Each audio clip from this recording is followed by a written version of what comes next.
There are only 3 ways in which all of your visitors will read any content you present on the web, and by understanding them, you can build much better content and much more effective landing pages.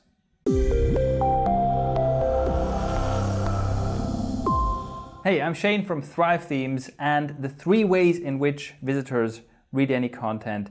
This applies to any web content, whether that's a blog post, whether it's a landing page or a sales page or an opt-in form.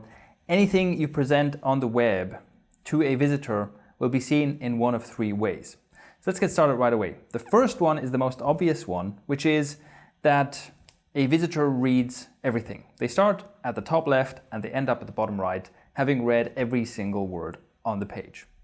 This is very rare.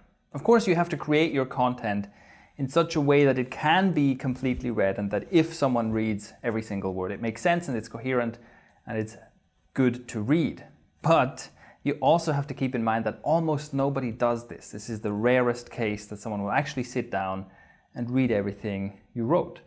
So what are the alternatives? Well, number 2, the most common way someone will read your content is by skimming.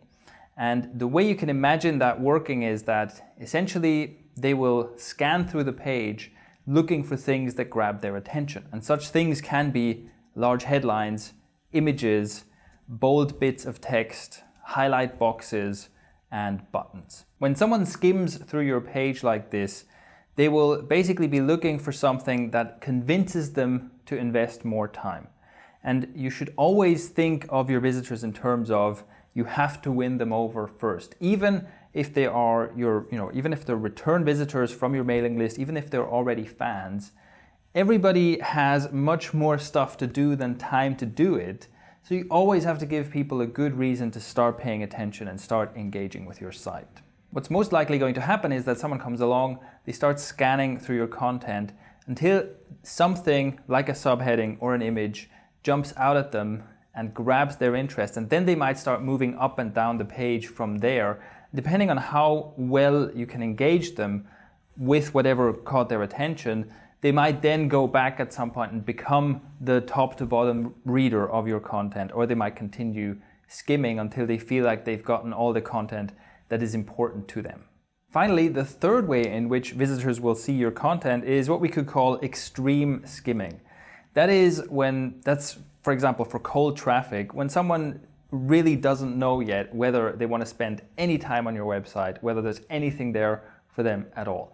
So in this case, if you have a 2-line headline, they probably won't even read the whole headline. They will skim through that, maybe read the first 3 to 5 words. They will probably read the text on a button before they click the button, and they might read really highlighted subheadings, but that's it. So they will just scan through and see the very, very basics on your page. And if you can't win them over with that, they might already take an action on that. If the first 5 words in your heading and the button text are convincing enough, they go, yes, I want this, click. That might be it. But they might also be looking for that reason to invest a little more time to become a type 2 reader, and then perhaps even become a type 1 reader if you manage to win them over. Now, there are 2 lessons you can derive from this and apply to your own website to make your content much more effective.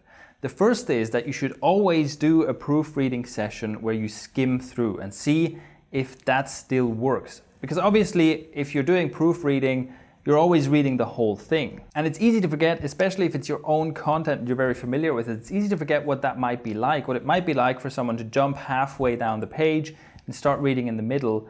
So make sure you also give it a skim proofread, and make sure that your content contains enough anchors for people to, for things to grab people's attention.